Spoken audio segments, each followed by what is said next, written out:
Hey everybody, thanks for tuning in to another episode of Atomi Brainwaves, our podcast on education for educators. Brainwaves is produced by our wonderful team here at Atomi, an online teaching and learning platform for secondary education. We provide engaging, curriculum-specific videos and text lessons for over 190 subjects, as well as matching quizzes and exam practice that can be used for both learning and formative assessment. We also provide powerful analytics that can help teachers diagnose how their students are progressing and zero in on who might need a little bit of extra help. We aim to make life easier for teachers, give them more time to work on the most important things, and ultimately help to generate better outcomes. If you'd like to find out more about Atomi, head over to getatomi.com and feel free to give it a go for free. This week, I had the pleasure of chatting to psychologist Jocelyn Brewer, who specializes in the psychology of technology. We discuss the notion of digital nutrition, how parents and children alike can maintain and protect their mental well-being in an increasingly digital world, and the role that digital nutrition plays in the student-teacher interaction. If that sounds good to you, make sure to subscribe to us on Spotify, Apple Podcasts, or whatever your platform of choice is, and we'll never say no to a quick 5-star review. For now, have a listen and enjoy.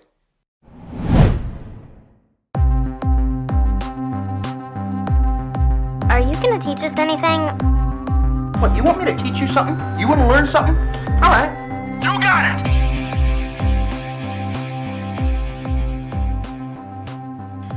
Hey everybody, and welcome back to Atomi Brainwaves. I'm your host Simon, and I'm joined today by our very special guest, Jocelyn Brewer, a Sydney-based registered psychologist with a special interest in the psychology of technology, who's also a former teacher and school counsellor of 13 years in public education, and the creator of Digital Nutrition, an online resource to help guide best practice, balanced tech use, and healthy relationships with digital devices. Welcome, Jocelyn. Thank you, Simon. Hello, everybody.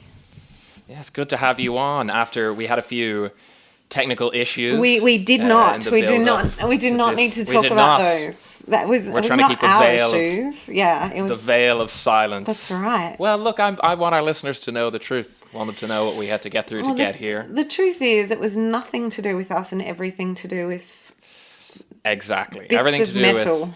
with the first mention of technology. It's let us down at the beginning, but we'll be talking about it plenty more as we continue. That's right. So, as I say, we're going to dive into kind of your area of expertise as we go along, which is digital well-being for students, well, people for in general, everybody. for everybody, yes, of course. Which we should be talking about, and then moving our way into the education world. But before we get into that, we like to start off by asking all of our guests to just give us a brief run through of their journey in education. Sure. So I am a geographer first and foremost, which is a kind of I don't know. I love geography because it's all about people interacting with their environments. So I became a geography teacher when I was about 24, 25. So I did my retraining in 2003 and I started teaching in 2004. And so I'm a social scientist, geography, commerce, business studies, those sort of things. I was in the classroom for about 5 years before I guess I felt like I wanted to make more of a difference, and I am not well known for staying in the same kind of job for too long. So I pivoted and did some retraining that our state government offers for school counsellors. So basically registered or to become a registered psychologist while actually maintaining a teaching accreditation. So yeah, I'm duly qualified. I'm technically on maternity leave, so I am still in the system. I've just sort of sidestepped and am using the opportunity while I have a little one to really explore digital well-being, which is something that I sort of started talking about when I did my retraining, because I had to do an honours thesis year, and I looked at what happened and the kind of trends, I guess, around young men and their laptops and games. So that's kind of how I got here, my fascination with humans and their environments, which increasingly, I guess, are digitally saturated. So yeah, here I am. Very nice. It's an unconventional route, but you've managed to kind of tie together an interesting thread about interacting with the environment all the way from geography through to digital nutrition in the current state of affairs. Very nice. Yes, my mum is very proud that somebody who actually I wanted to be a vet. If you had have asked me 25 years ago what I wanted to be, I wanted to be a vet. And that didn't quite work out, as we can see, but it's all made sense in the end. I guess I have a job that didn't exist probably 4 or 5 years ago. And we talk to kids all the time about the jobs of the future haven't been created yet. And I guess I'm living proof of that. At 42, I had no idea where I would end up, and actually this whole digital well-being thing is like really exploded in the last couple of years especially. That's so exciting. But hey, we can't rule out the vet route. It may yet happen. There's been so many twists and turns so far. Who knows? Not in this lifetime. I do have a list of things that I would do in the next lifetime. There are so many things I would want to get done. I actually have a list of in my next lives. I will take it karmically with me, and who knows. Okay, well, look forward to the next lives with interest. But for the time being, we're going to focus on this one and turn our attention to the notion of digital nutrition. Sure. So, we are an education podcast, and we're worry not listeners. I'm going to try and pivot us into education eventually. But as you touched on at the top, this is sort of a catch-all concept that applies across the board. So we're going to try and work our way through that initially. So I was hoping you could unpack for us what exactly the notion of digital nutrition is. Sure. So, it literally came out of a pivot against and a different way of thinking about digital balance and bringing some sort of healthy digital diet without going into digital detox kind of spaces. So because I felt so much of the conversation around young people, especially in technology, but humans and technology addiction, inverted commas, was sort of really rife and building and really missing the point that we actually have the power as consumers, I guess, to ask the right questions of where we want technology to sit in our life. And sure, young people might not have those kind of critical thinking skills yet, but certainly as parents, and that's where my work, I guess, initially started off in the, for the adults supervising the young people interacting with technology, that how we were going to do this in a really powerful and empowering, I guess, way, rather than getting sucked into narratives around addiction and all the things that were wrong. Especially, I think the thing that was sticking in my mind is the fact that adults are the ones who give the kids the technology to begin with. Kids don't wake up in the morning and the iPad fairy has delivered this really expensive device to them. So we were kind of giving... Even though it might have been framed to them in that way, potentially, by the parents. Yes. The iPad fairy thing. The iPad fairy, yes. But, really, it was us giving really mixed messages and giving with one hand and taking away with the other. That we want kids to, have really good tech skills, but we don't want them to dabble in too much of the fun stuff. And they simply don't have the brain architecture to be able to make some of those decisions, especially if we're not fostering that kind of decision-making and setting up some of those expectations and not rules, but guidelines and understanding of where technology fits. So digital nutrition is literally using the analogy with food to think about how we consume our online activities. So if you think that scrolling something might have inherent virtual vitamins, and depending on how you've curated whatever social feed you're engaging with, you might have curated that so it actually is quite positive. It might actually help you be creative. But for many people, they haven't asked those questions, so it might be full of narcissism. It might be full of sort of comparison and all of those sorts of things that we know are probably adding to some issues with youth mental health, and in fact, everyone's mental health. It's just that comparison with food and thinking about how we can take control of our technology habits.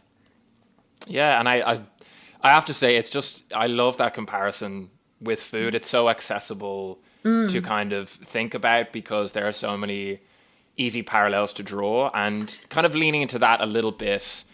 I was hoping you could kind of expand a little more on this idea of, I guess, what the opposite of the digital nutrition approach is, which is this kind of digital detox idea, which I know you've talked about a lot in your work and in talks that you've given. And it's definitely something that we've all come up against, this attitude of, oh God, I need to get off, I need to disconnect as much as I can. But what would you say is it about that attitude that is so wrong in terms of how we live with technology today and unrealistic about that attitude? Yeah. Look, I need to be clear. I guess I'm not anti unplugging, but I'm about intentionally plugging in. Like, I think that being unplugged in our current world is just such a luxury.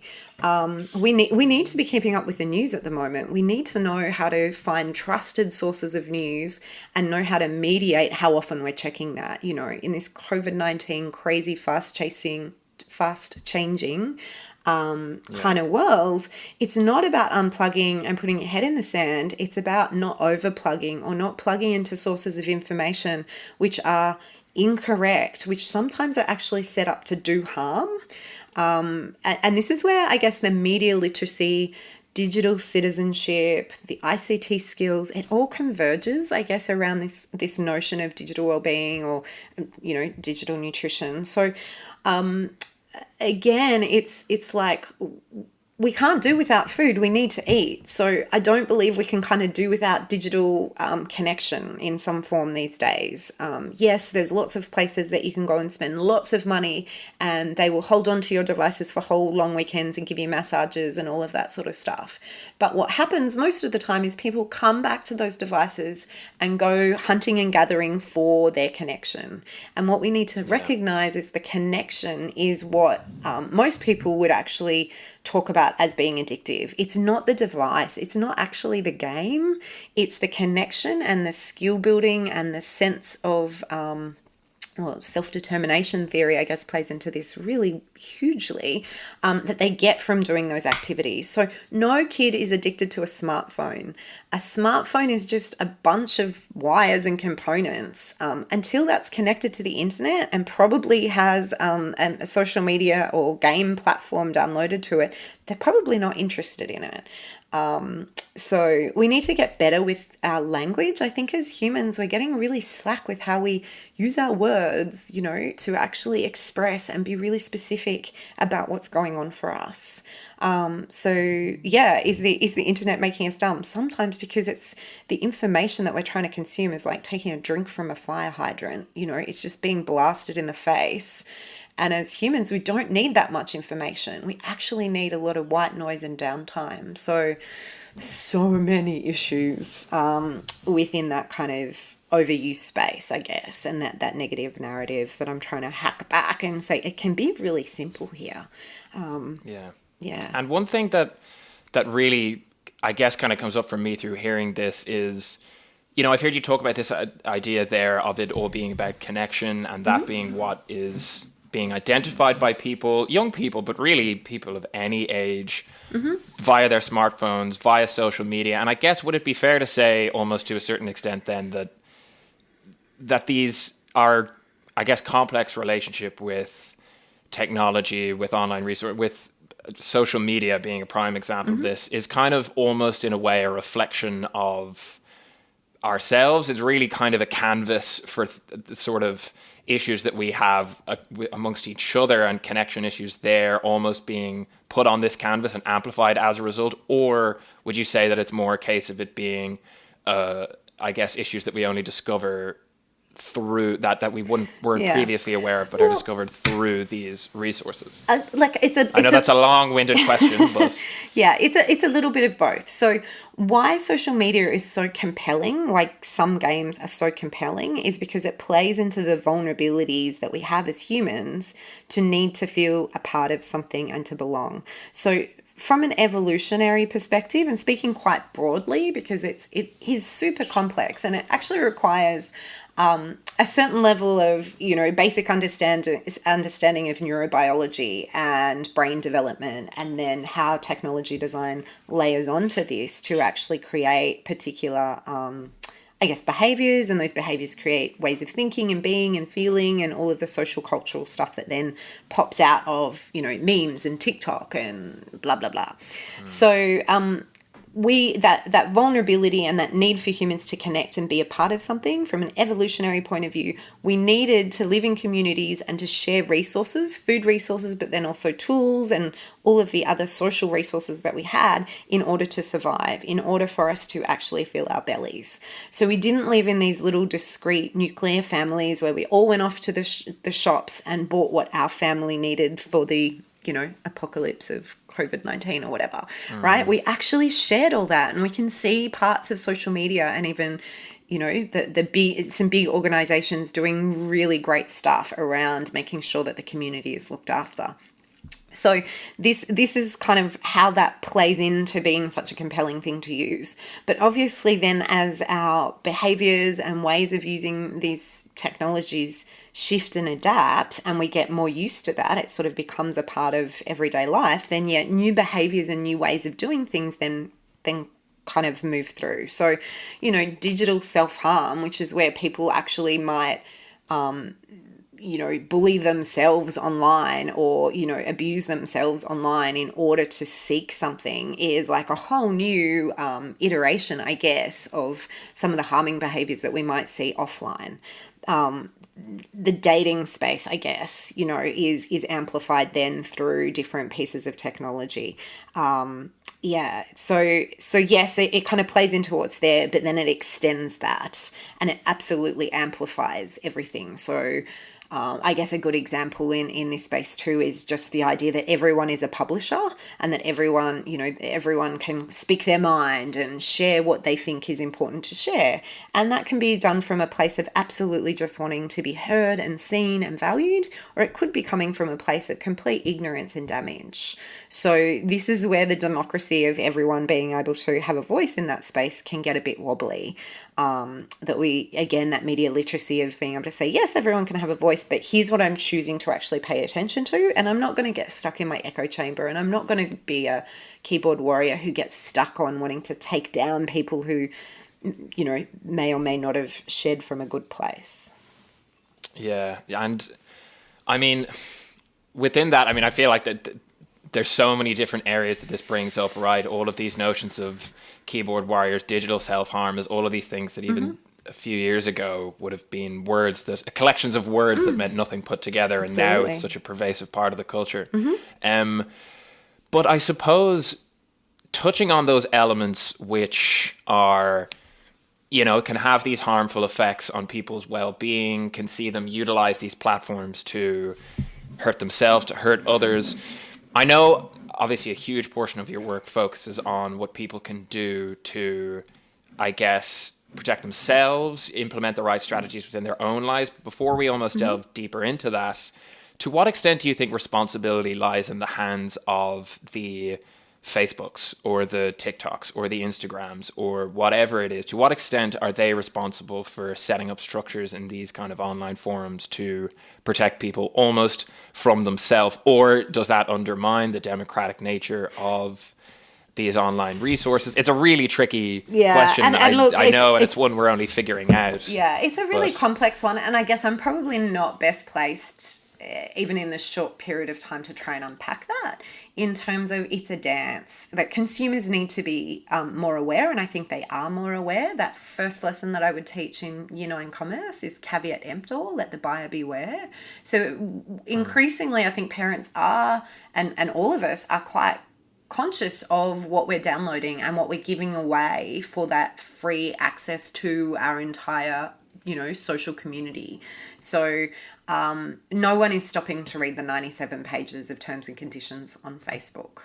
Is that our fault, or should Facebook be making it not 97 pages? Should they be making it more accessible? Should they be creating ways that we as consumers can have a better understanding of what we're buying into? The really cynical part of me says they're never going to do that, because keeping you scrolling mindlessly is part of their business model. If you're not doing that, they can't be advertising to you. If they can't be advertising to you, then they're not making money. So we need to make choices around what we're trading here. And we've traded our privacy and our data for a really long time. I've traded that with Facebook for 13 years. The first 10 years of which was probably completely mindlessly.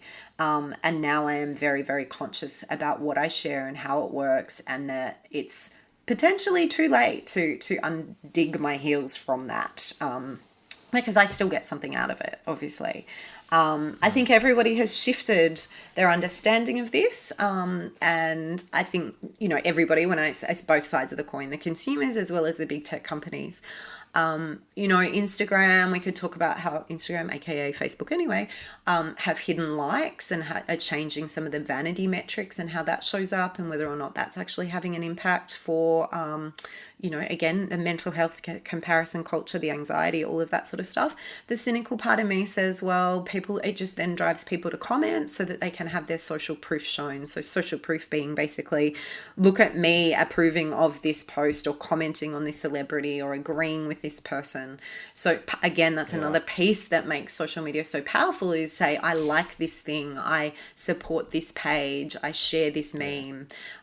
Or equally and oppositely, receiving all of those things from their peers. Would you say? Absolutely. Somebody posting a photo and all of their friends coming in, and the validation. Yeah, so the vanity metric there. The vanity metric, it works both ways.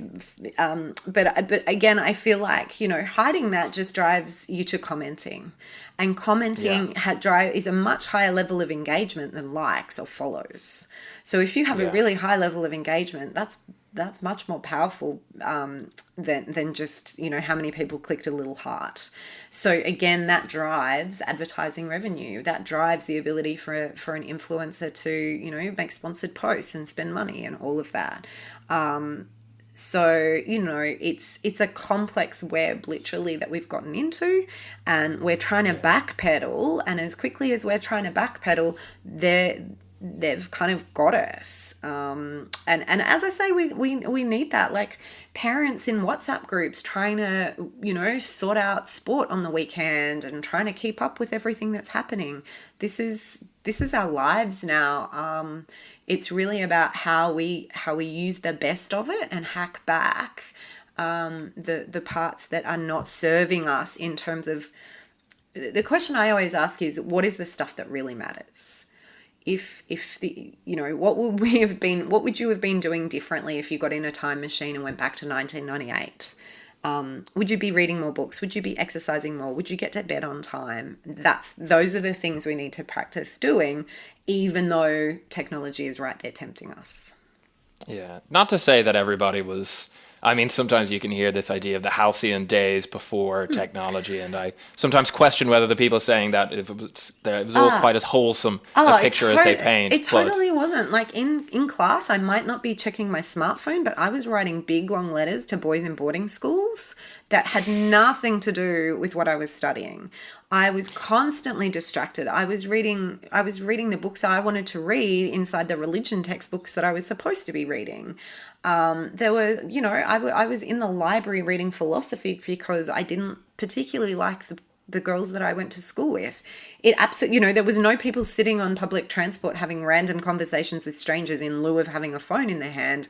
They were just staring out the window, getting, time for their brains to wander. So yeah, absolutely. But I think, everyone in this era has to solve a problem by picking up their phone, rather than what did we do in 94 when I was at school, and if my mum was running late to pick me up, well, I just stood and waited until she got there. And maybe she was 20 minutes late and I just stood there. I didn't freak out that something terrible had happened. We just waited. We showed up when we said we'd show up. We didn't cancel at the last minute, all of that kind of stuff. So I think there is, absolutely that balance. Yeah, and it's crazy to think that, in real terms, that's not really all that long ago, but really, even hearing you describe it, it almost sounds like a century ago or something at this point. I know. It was last century, absolutely. When I was doing my final year of school, we had one computer in the library that did the internet. And the internet at that point was not a lot of stuff. There was no Google, there was not even MySpace. So yeah, it's changed really, really quickly. And how quickly technology has changed is again part of that problem, because the human brain has not changed as quickly. And it's, I guess, even from an infobesity point of view, how much information we're consuming and that information overload, it's just more than we kind of have ever in our history had to consume. We are used to kind of looking at horizons and daydreaming and being distracted by nature, not by tons and tons of complex information. And so that adds to that frazzled kind of feeling. Yeah, absolutely. And even just like touching on what you were saying before, so unregulated in a way, even still, like it almost feels, looking back on the early days of even the internet through social media and almost to today, it's almost sort of like this lawless land into which we all flooded. And it's only really now that I guess the beginnings of figuring out the rules of how we're all going to, play with each other here, what they are, because they have to be there. I'd kind of describe it a little bit like when cars were first invented, that if you had enough money, you got a car, you probably actually had a chauffeur. You didn't even take the risk of driving yourself. And then eventually we got the skills to drive the car, but then we said, okay, well, maybe we need seatbelts and drink driving laws and speed limits, and kids when they're learning might need to do 120 hours just to get their P plates. So I kind of feel like there's space here for those kinds of safety precautions, which are sort of prescribed because they're risk mitigating.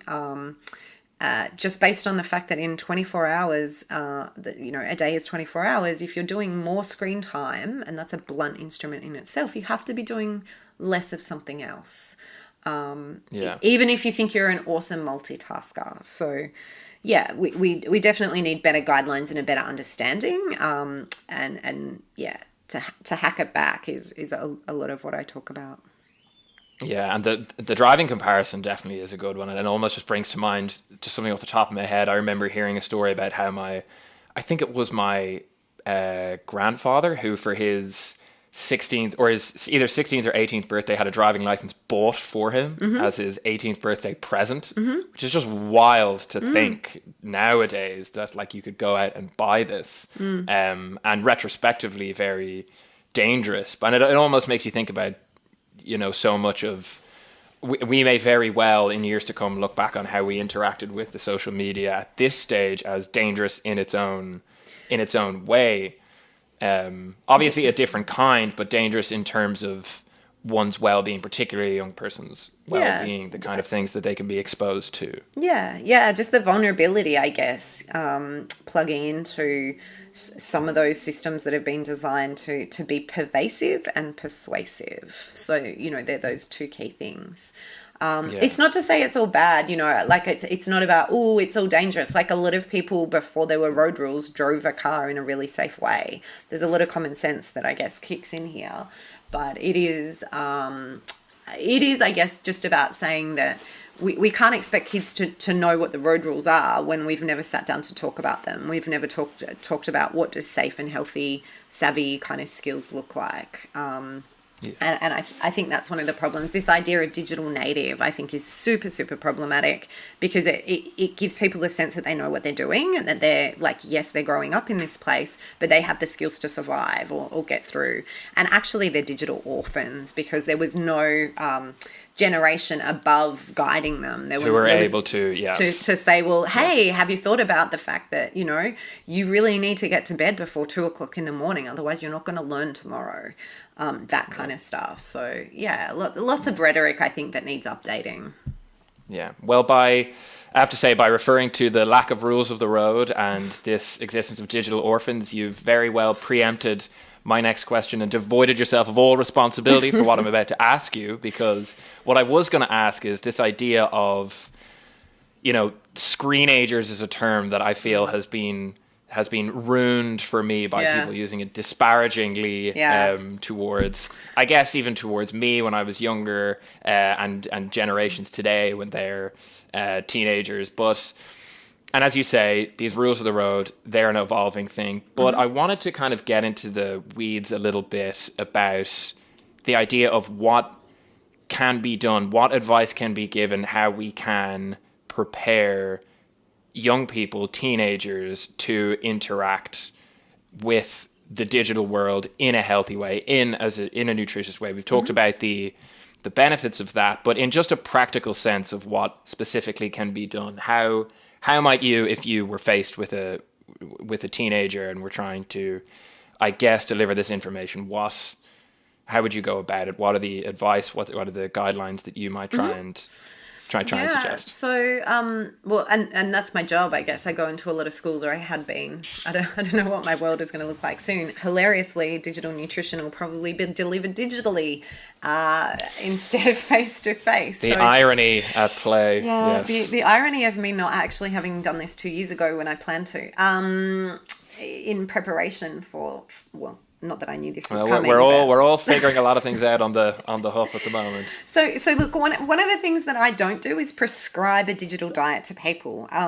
Partly because we know that people are also different and they have different vulnerabilities. So there are some kids who are absolute critical thinkers who call BS out in these platforms and don't need tons of support.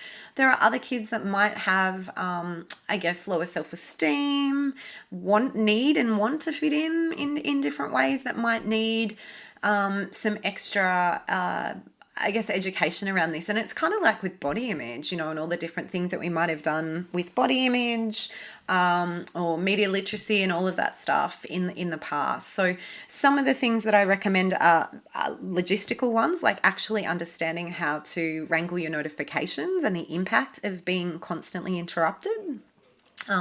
It can actually be helping them curate their feeds better and disrupting their feed from, I guess, some of the more celebrity-esque mainstream voices that sometimes are, again, not particularly helpful, but not particularly interested in other people's success or them, us being our best selves in a completely not ironic way, like in a really authentic way. So there's a lot of research that's come out from a really fabulous organization called the Female Lead, which talks about how just by following, let's say, the certain hashtags that are more in line with the career that you'd like to explore or people who are leading that field, you actually really positively shape the kind of narrative that you've got in your head and that white noise that you've got in your head around the things that you're consuming.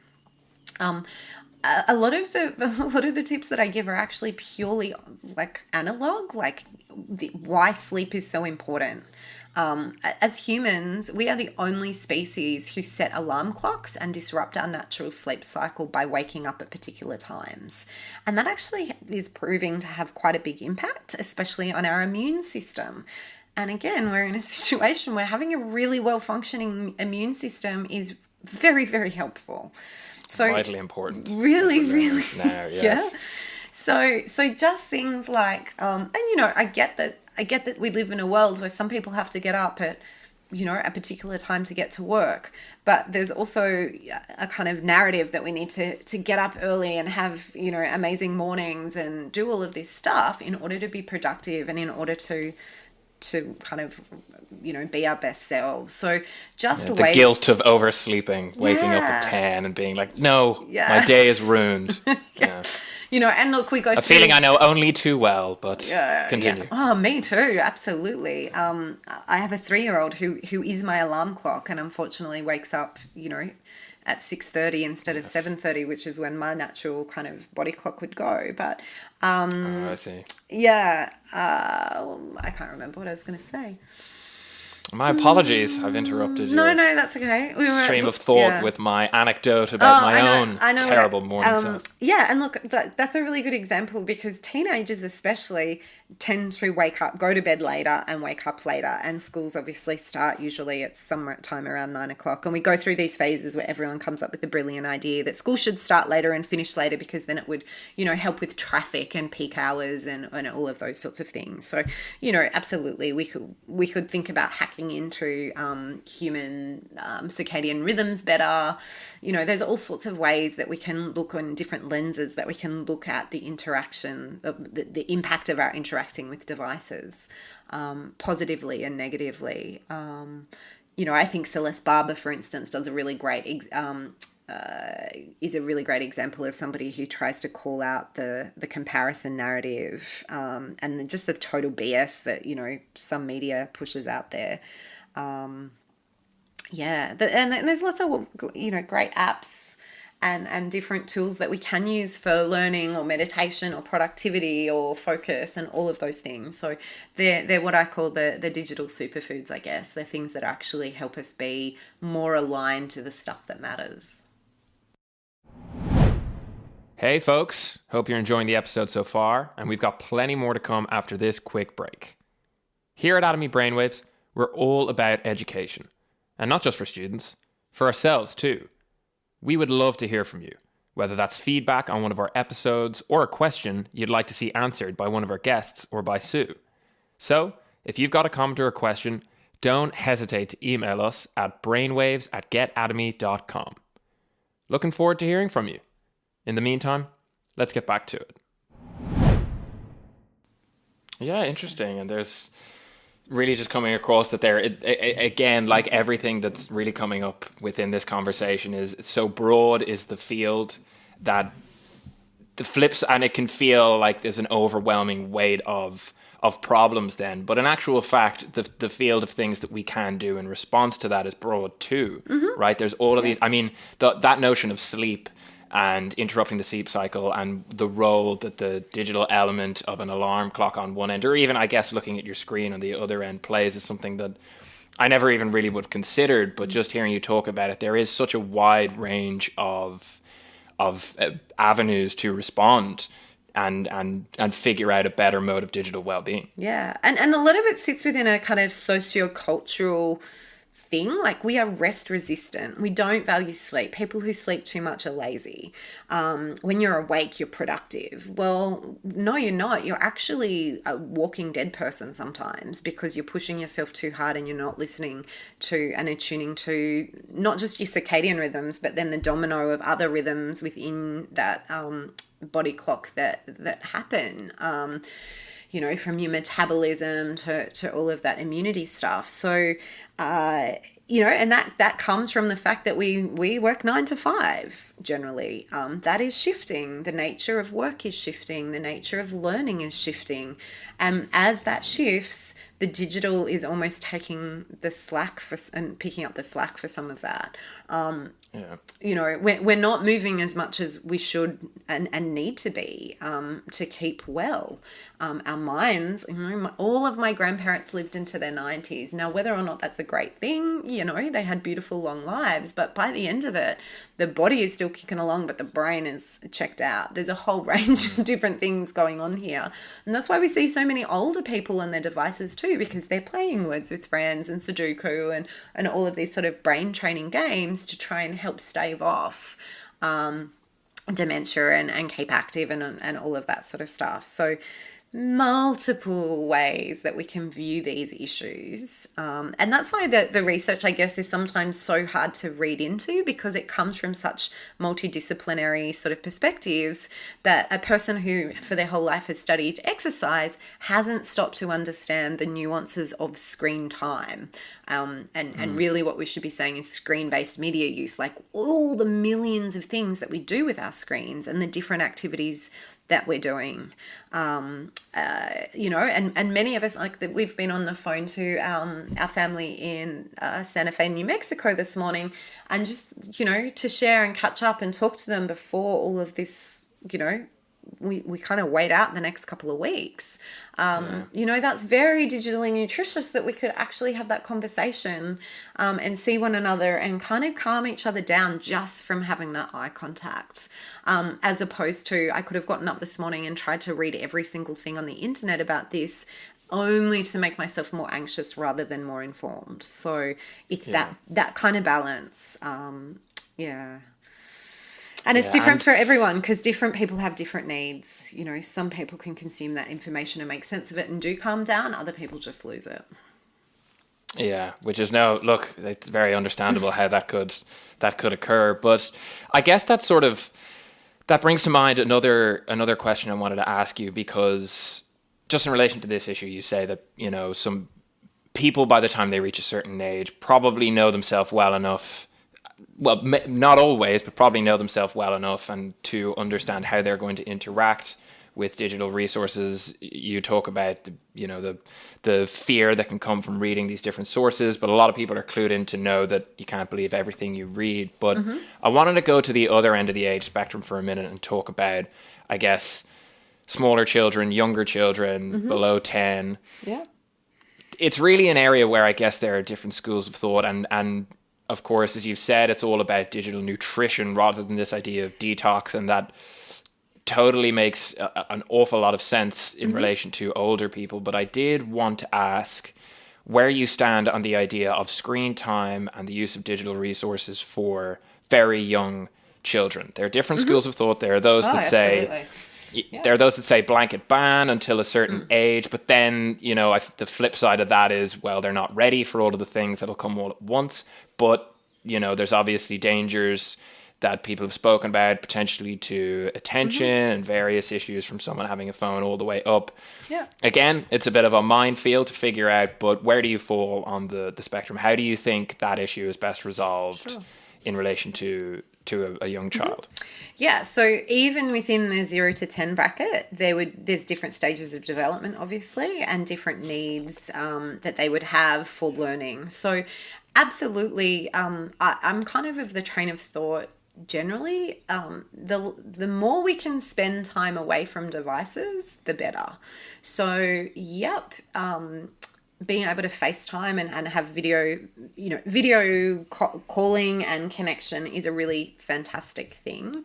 I would question, it's currently assisting us as we speak. Yeah. Like, I guess I would question whether or not a 9-month-old needs to do that. But certainly, I see a lot of people in shopping centres with kids in prams on devices.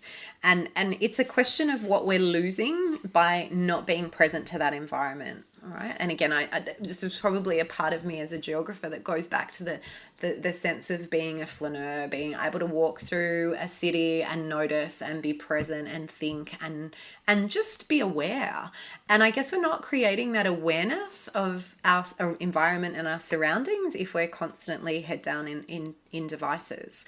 And there's a lot to learn. I guess sometimes parents think that because they can afford an expensive device that it's going to afford them some advantage. And I don't think necessarily that's the case. I think the other aspect to it is parents, especially with little ones, they're almost, again, a compulsion and addiction to needing to capture their kids' experiences and lives. So this sharenting notion that everything almost needs to be shared in real time. And because you're capturing, commenting and pushing that out, you're actually missing that next moment to moment interaction. And it's setting up really implicit ways of being around devices. That role modeling in that early age is really phenomenal.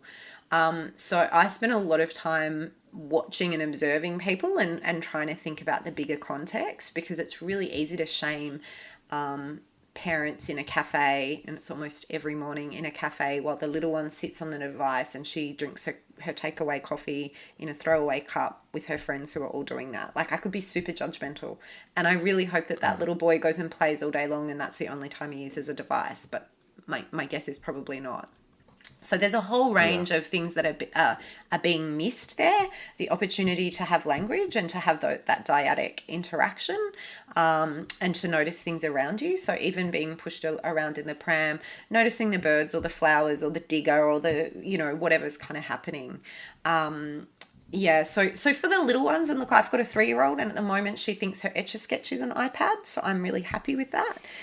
There are times if I am in a cafe where once we've done the colouring in and once we've played with all the forks and we've probably emptied some sugar into a glass of water and stirred it round and made a really big mess, that I go, you know what, it's time for those Peppa Pig episodes, because I've kind of used all of the tools in my toolkit. And then, especially, this particular time I was having a very intense conversation with somebody who I couldn't just say, okay, well, we need to go to the park now. That is used in the context of, we're in a tight spot, not as the first go-to. And so really being careful and mindful around where technology seeps in, because it's colonized our entire life without us kind of giving it permission, which is, I guess, the nature of colonization, is you don't it's not like, please welcome Yes. in, change our lives. So, there is that kind of nature to it. Obviously, by the time you get to school, kids who are going to schools where one-to-one iPadding or like technology use is there, it's really hard for parents who are maybe not into that much level of technology to push back, because then your kid doesn't fit in. And we see the rates of smartphone adoption, like one-to-one, getting your own smartphone becoming earlier and earlier. And again, that peer pressure and the socio-cultural aspects to that are quite strong. The peer pressure of, but Timmy's mum lets him do all of these things and so is constantly what I'm working with parents to kind of unpack. Because Timmy's mum probably isn't. Timmy's just telling you that in the hope that, he will get that. So parents need to kind of be better at coordinating their efforts and saying, well, what are you guys doing around technology and how does it work in your family? And do you really let them just play Call of Duty all night long when they're 8 at a sleepover? Like, probably not. And if they, it's worth asking that question anyway if they do, because that's probably not what you want your kid to be doing. So again, really complex. It's not about we don't want to have to detox kids, right? If I said to you, oh, that kid needs to go on a diet, the idea of dieting is toxic and probably doesn't work, but indicates an overdoing of something. So the idea of this is that we don't need to go on a digital detox because we've set up healthy habits from the get-go. And where the horse is bolted and where those healthy habits and the devices have run riot, it's actually then about managing change in a family. So just like you would, manage change in a business or corporation, there's lots of tools that you can use in a family to help people understand and to communicate the need to change. And usually it's based on values. So it's usually about saying, here's what is really important to us. Here's how this is not working. Let's talk about how we can go forward and get more aligned to what we care about. And what might some of those things be then in this idea of how do we respond to this? How do we go forward? Because, you touched on a couple of examples there in relation to the Timmy's, Timmy's allowed to have this phone. By the way, that brought me all the way back to begging my parents to let me have a phone. It was before smartphones at this time, but eventually managed to get my flippy phone aged 12. Still one of the top 5 days of my life, of course. Yeah. But the novelty wore off quickly, as it always tends to do. Yeah. But this idea, and you talked about it there as coordination among parents being one thing that can be done. But I guess to that end of almost bridging the gap between what you're hearing from your child, and then I guess what you're witnessing and experiencing, and this gap of knowledge that exists between those two sides of the divide, which is totally understandable. But from the parental side of thing, what else can be done to bridge that gap, to bring their knowledge level and understanding of what is happening for their young child or their preteen or their teenager, whatever stage of the way? What can they do? Yeah, well, what they can do is actually create family rituals and kind of be connected in their family in the way that they want. So like I was saying before, like giving with one hand and taking away with the other, parents need a break. Parenting is bloody hard work, right? So it's this delicate balance between, oh, please go and give me some time to decompress and entertain yourself, and don't need it too much that you don't need me, or that you don't know how to talk to grandma, or you would choose, fortnight over family time, which is obviously a big one. So it's getting really clear on that slippery slope between what's kind of serving a parent and what's serving the kid. And that social glue or the family glue that unites you, whether that be, that you have tacos on Tuesday, or in our family we do carrot karaoke, where we get a carrot and we have to sing a song into the carrot. That's amazing. Silly things like that. There's a lot of Frozen being sung in this house right now. Even better. Yeah, Perfect combination, carrots and Frozen. Just FYI, Frozen 2 is heaps better than Frozen 1. Controversial opinion. Hot take.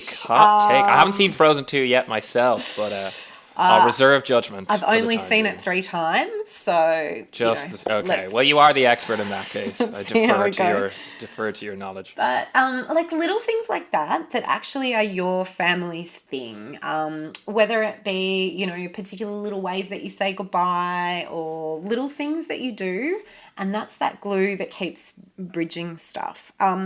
It's also, I think, about being able to use that digital space rather than saying, that's a thing you do, go away and do it in the corner and don't bother me, to say, well, how was that game? How did you improve today? What are you noticing? How was this person that you hang out with online?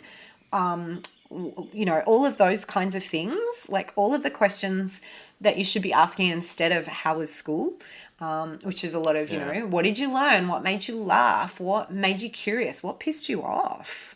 Those kinds of conversations create the bridge to the kid and the relationship. It builds that trust.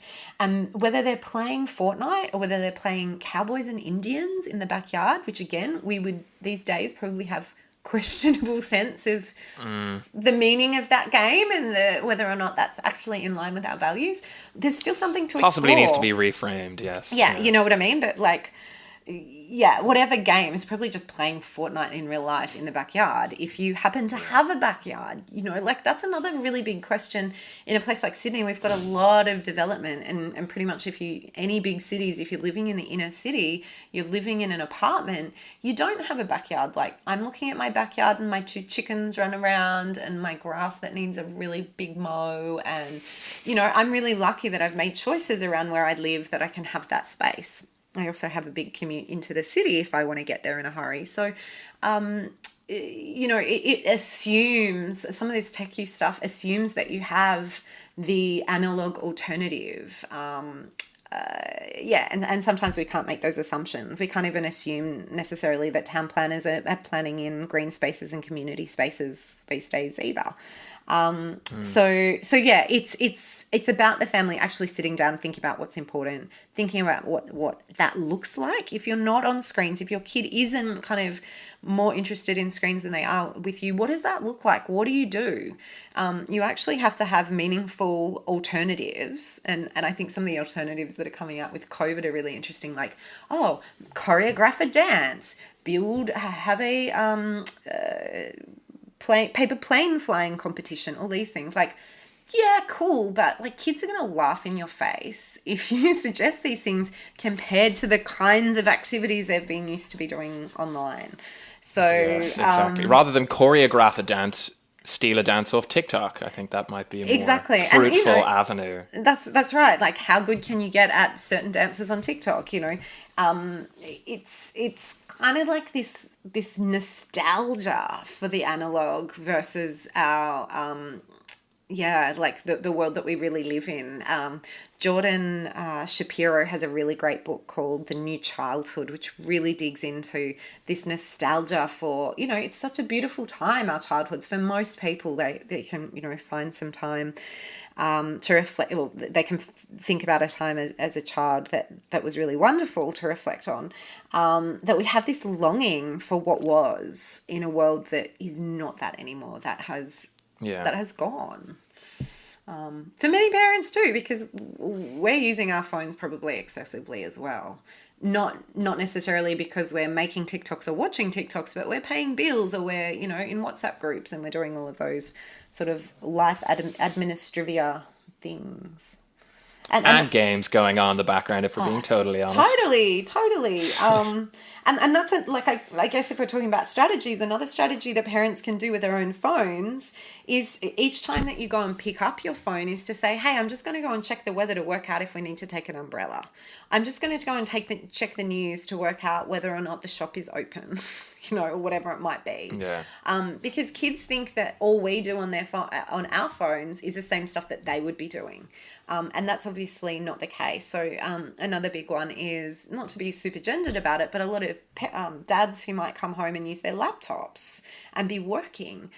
That's not a video gaming console that dad is like just hanging out with. There's actually, stuff, hard, boring work to be done. So narrating our parenting is something that Dana Boyd has talked about for a long time. There's things like having a digital foyer. So you dock all of your devices and you want to check your phone. That's cool. Go check your phone. You can do that 15 times an hour, but you just have to walk to the foyer and actually check it as if it's not a mobile phone. That helps us become aware of how often we're checking. Kind of like how we're suddenly aware of how often we're touching our face in this environment. We've become Our brains have kind of become aware of, and it's really salient, this whole, wash your hands, don't touch your face. Any nudges to our behavior that can help us be aware of how this is showing up, they're the things that are helping us hack back the conversation.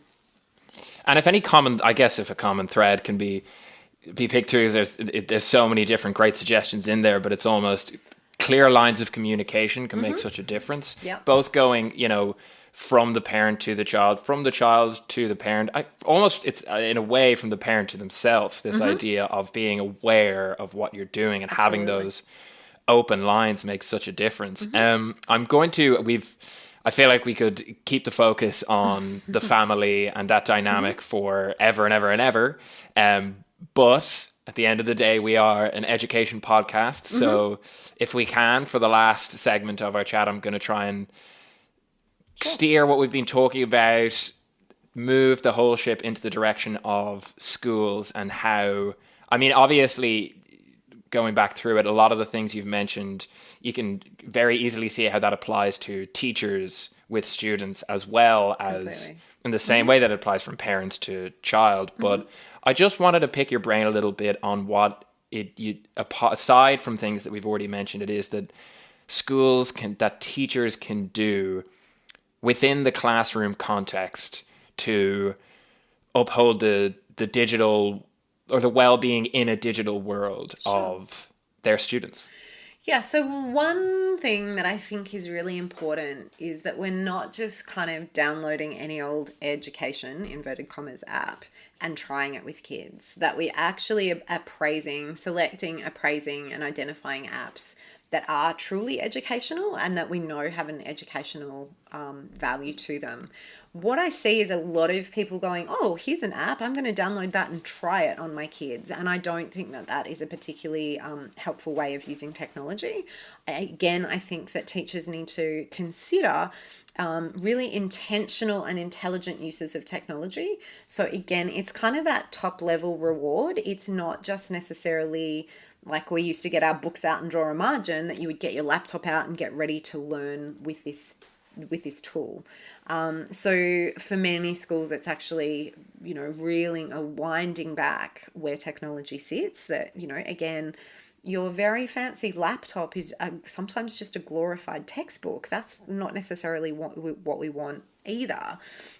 So within the subject area that you might be teaching, thinking about where the online and where the offline sits in terms of the skills that you need to develop, where handwriting sits. For many people doing their final year exams in most social sciences or history, English, all of those sorts of things, 10 pages of legible writing, just being able to physically write legibly for 10 pages, let alone the content actually being of quality, is a challenge for some young people. So really kind of thinking back again, that blend between the analog and the digital, and the quality of the digital choices that we're making, ensuring that they're actually the best things out there, because sometimes they're simply not. In Australia, we have a lot of capabilities. So apart from numeracy and literacy, we have things like critical and creative thinking, our actual capabilities with learning continuums that you can embed into your classroom, ethical understanding, the ICT capability, which is not the digital technologies curriculum, but actually ethical use of technology is one of the core competencies there. Social and emotional learning is another competency. So actually knowing these competencies and knowing ways to build these skills these are kind of like really ultimately skills of adulting, and thinking like an adult, acting like an adult is kind of what we're hoping that we could transplant into kids' minds earlier and earlier and earlier. If only they would concentrate, if only they would start their assignment the day they got it instead of pulling an all-nighter. Most of these skills are things that you have to rehearse and repeat and have role model to you. So the 3 R's: rehearse, repeat, and role model. And relevance, actually. If it's not relevant, if you as a 15-year-old go, well, what the hell do I need this for? It's probably not going to stick in your brain. So making things relevant and immediate are part of, I think, what we can do as teachers to help some of our learning stick. Because that the way that the brain is wired is not to necessarily see into the future and understand that in 5 years' time at that party, being able to say, stand up for yourself or talk back around, some fake news that's being spread is a valuable skill. So these obviously don't sit in PISA results or, those assessments that we all want to compare each other to Finland in. It's much more like life beyond. Are you a good human being who, has empathy and is genuinely caring for other humans? Which are broader ideas that don't just exist, obviously, within the digital world, but there is that overlap, isn't it? Because it bleeds into that side of things. So being able to, and one implication actually, would you say, would be that maybe there's a little bit of an onus and a responsibility for teachers to themselves have a certain degree of digital literacy, in order to lend not legitimacy, but if a teacher is going to be in a position where they can be a guide in just purely this online sense, would you say they need to themselves have a certain degree of knowledge that they can have that common ground, that common language to talk with the student? Or would you say that's ultimately far less important than other things? So again, it's a combination. No one needs to be a social media maven and understand, the algorithm and blah, blah, blah to actually connect with kids. But not having an approach that dismisses or minimizes or young people's digital practices is really, really important. So just because you don't get TikTok and you think that it's a bit of a waste of time, you pushing that attitude to young people is probably not going to build a bridge in a relationship to them really wanting to learn your stuff. So there's a way of saying, wow, that's, and basically being curious. Wow, that's a really interesting thing. That's just so different to what I grew up with. Or, snap streaks. Wow, I used to wear a friendship necklace where one person had one half and one had the other. That's really interesting. That's kind of like that. It's showing your friendship, except you've got 50 of those around your neck and I only had one. So finding some, respectful ways to bring that comparison and understand what it is that kids are interested in, rather than kind of having that shaming, oh, that's your thing, go away and do that over there, or don't do it in my classroom. Like, again, we think smartphone bans is, probably another huge topic we could bang on for ages about. But for some schools who have banned smartphones, to think that kids aren't sitting in Google Docs and, swapping notes and all of that stuff, you're really head in the sand. It's just pushing the issue to another area rather than actually confronting it. Completely. Yeah. Look at the kids in China who are in quarantine, who rated down their educational app. So they all jumped on and gave it 1 star and rated it down. So it was bombing.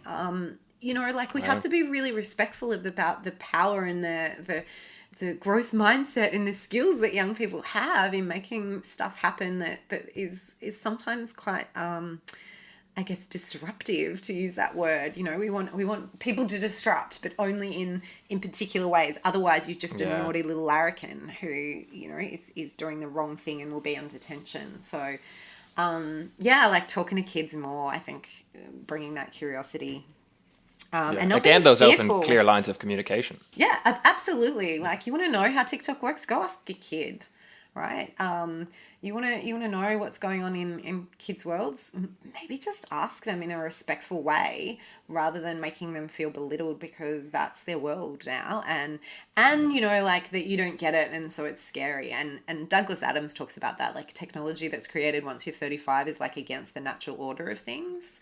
And it is mind-blowing. Like, you talk to me about AI and my eyes glaze over because I'm like, I can't understand exactly all the different ways that could be applied.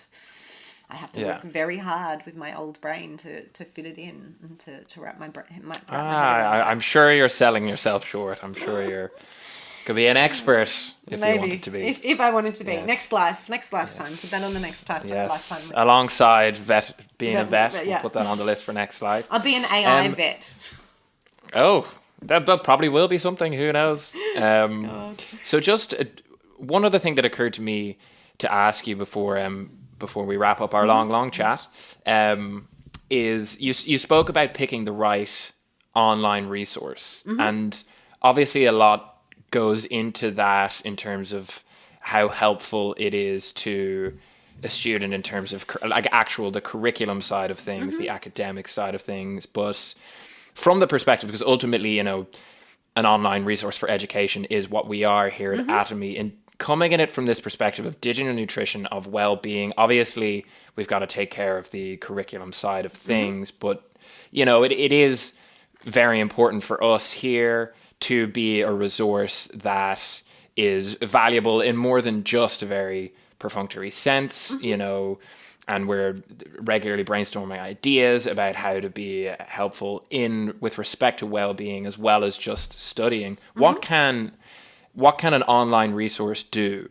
to alongside its syllabus content that it's providing to be something that can be a good support in terms of a student's well-being, if there is anything that they can do? But that's that's a really tricky question. In that it is. I'm sorry. You have to think a lot of in terms of how your product is modeled and designed and how you expect kids to learn. So obviously we know that cognitive load is a real thing. If you overload the brain, the learning simply won't continue to stick. So it might be the way that you design lessons and resources so that they play into the attention spans and of young people and build those attention spans and and I hate the word gamify, but gamefully design in principles that will help create a desire to improve certain skills like focus. It might be that, you know, and it's really, really tricky because it will really depend on the kind of resources that you're developing. If there's a video resource with a worksheet versus a really interactive thing, there's a range of different things that you might do at different stages and developmental levels to then build in, it's time for a brain break, or have you moved? You know, there's certain notifications that I actually think are positive for people to get, which might be reminders that they need to get up from their desk and move, and to, you know, blink and look at the horizon or look at something further away than their screens. So I guess it depends on your remit in terms of where digital well-being sits as something that Atomi wants to do.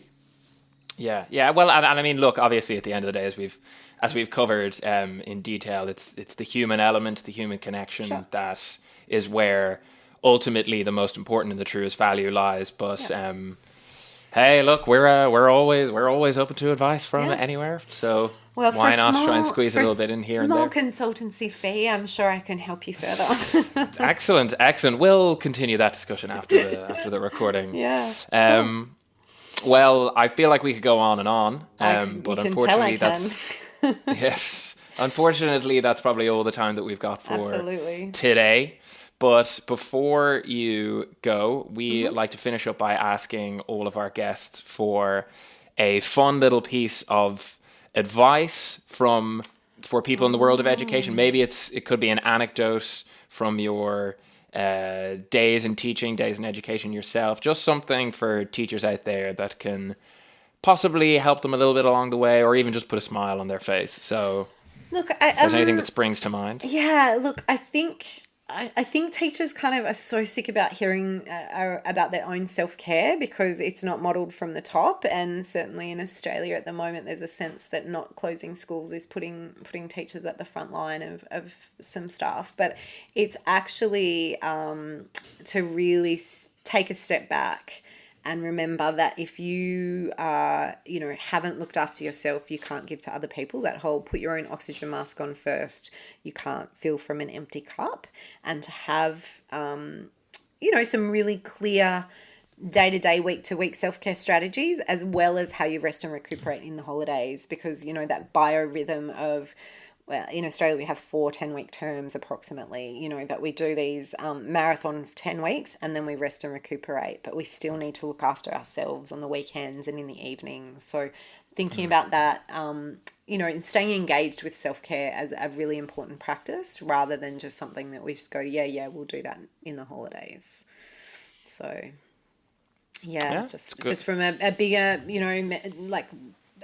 perspective of like, yeah, keeping on, being able to contribute and make that difference to kids. Yeah, it's solid advice, very on brand as well, I would say.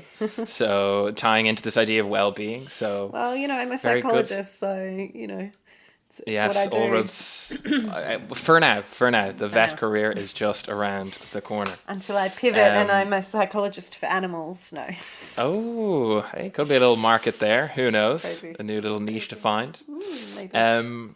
Cool. Well, that is all that we have time for today. Thank you so much for coming on and sharing Pleasure. your Thank you, Simon. wisdom with us. To all of the listeners, until the next episode, you can find us on our main site at getatomy.com or listen to any of our other existing episodes on whatever platform you are using to listen to this. For the time being, it is goodbye from Jocelyn. Bye-bye. And goodbye from me. See ya.